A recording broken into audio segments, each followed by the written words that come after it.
Alors, nous allons parler maintenant de deux outils, l'outil rotation, et l'effet miroir aussi éventuellement, et l'outil mise à l'échelle.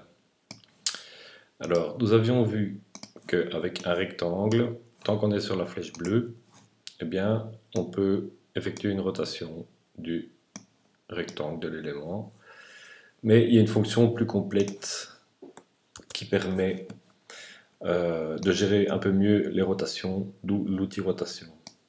Alors, un exemple, je vais tracer un vecteur avec la plume. Voici mon vecteur, composé de deux points d'ancrage. Je sélectionne l'outil rotation. Je viens juste en dessous ici et j'appuie sur Alt. Et là, on voit qu'en dessous de la croix se mettent trois petits points. Je clique une fois et là, j'ai accès à une fenêtre qui me propose un angle que je peux changer. Voilà.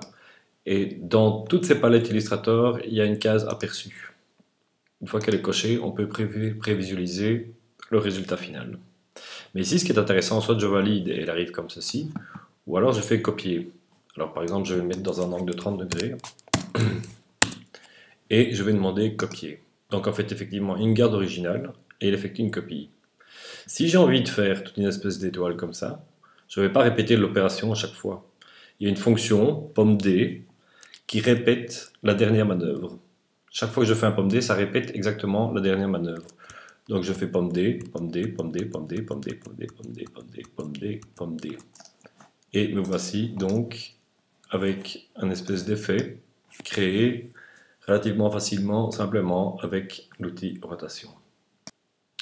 Alors nous avons un autre outil, l'outil miroir, donc au même niveau que l'outil rotation. Alors par exemple, je vais faire une petite moustache. Voilà, je sélectionne ma moustache. Une fois qu'elle est sélectionnée, je vais sur l'outil miroir. Et là, même chose que pour l'outil rotation, j'appuie sur Alt, là où je vais déterminer le centre de symétrie, l'axe de symétrie. Donc, je clique et voilà ce qu'il me propose. Disons que je fais copier. Donc, c'est bien 90 degrés. Je peux choisir horizontal ou vertical. 90 degrés, et si je copie, je me retrouve avec une forme équivalente, exactement en symétrie parfaite avec l'autre.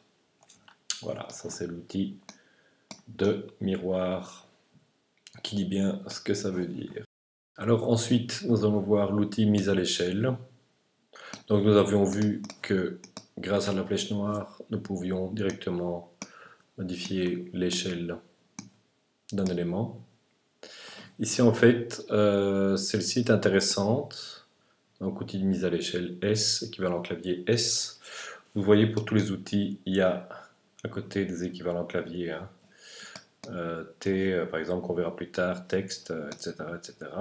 Même chose pour les menus, hein, comme on a dit, donc copier, pomme C, donc commande C ou commande V pour coller.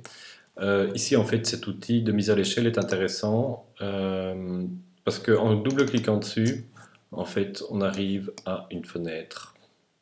Et alors, par exemple, si on fait une réduction à 71%, par exemple, pour passer d'un A3 ou un A4 à un A4, on tape 71% et on valide. Effectivement, si je fais un pomme Z, eh bien, on voit qu'il a bien réduit à 71%. Donc ça peut être intéressant dans certains cas. Alors un autre outil très intéressant, notamment au niveau des dessins de perspective, c'est l'outil ici de transformation manuelle. Quand je clique sur l'outil de transformation manuelle, il faut peut-être activer voilà, un élément. En fait, il m'affiche des sous-outils ici. C'est-à-dire que le premier me permet de transformer mon élément, donc appliquer une rotation, ou le bouger, le modifier. Le second permet d'avoir une mise en perspective automatique, donc notamment à partir de deux côtés, comme Z, ou alors de l'autre côté. Donc l'autre outil est intéressant aussi pour la mise en perspective en travaillant sur des points séparément. Donc je sélectionne celui-ci et je le modifie.